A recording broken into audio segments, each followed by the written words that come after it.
वृद्धाश्रम। कार्तिक 9 साल का था। उसके मम्मी पापा एक ही कंपनी में काम करते थे। उनके ऑफिस चले जाने के बाद वो अकेला रह जाता था, इसीलिए उसका ध्यान रखने के लिए घर में एक नैनी रखी हुई थी।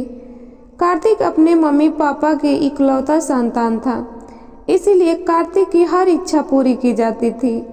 कार्तिक के पास ढेर सारे खिलौने थे, पर नैनी और खिलौनों के साथ खेलते हुए वो ऊब चुका था। इसीलिए एक दिन उसने मम्मी पापा से कहा कि वो लोग उसे छोड़कर ऑफिस ना जाया करे और उनके साथ घर में ही रहे।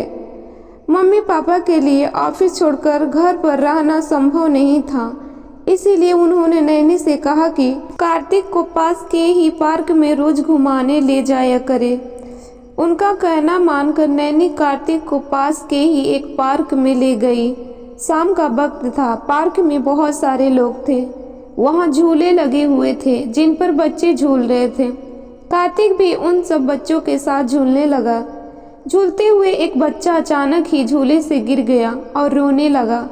उसको रोता देख उसकी दादी उसके पास आई और उसे गोद में उठाकर चुप कराने लगी।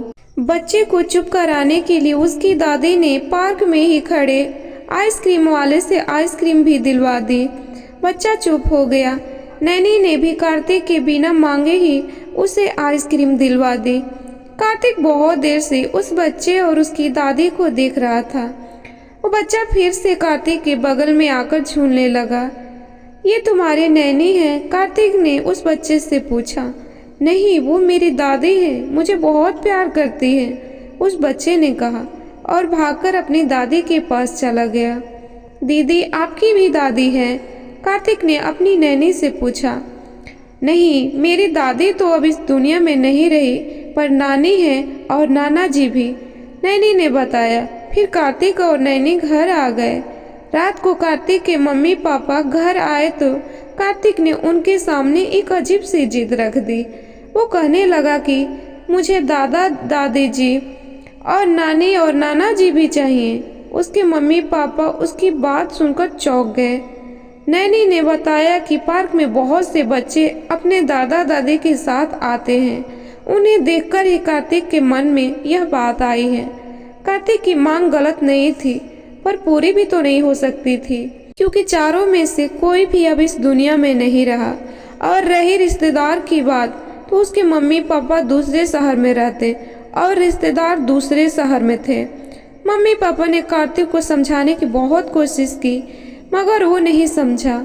उसने नैनी के साथ पार्क जाना ही बंद कर दिया और हमेशा चुप चुप और चिढ़ा हुआ रहने लगा। कार्तिक की ऐसी हालत देखकर उसके पापा को एक उपाय सूझी। चलो आज हम दादाजी, दादी, नानी और नाना जी सबसे मिलेंगे, कार्तिक के पापा ने कहा। कार्तिक बहुत खुश हुआ। फिर उसके मम्मी पापा उसे एक वृद्धाश्रम ले गए। कार्तिक को देखकर वृद्धाश्रम में मौजूद वृद्ध लोग बहुत खुश हुए। उन्हें कार्तिक के रूप में एक पोता मिल गया था और कार्तिक को दादा दादी कार्तिक सभी के साथ खूब खेलता रहा। फिर वो लोग रोज शाम को वृद्धाश्रम के लोगों से मिलने जाने लगे।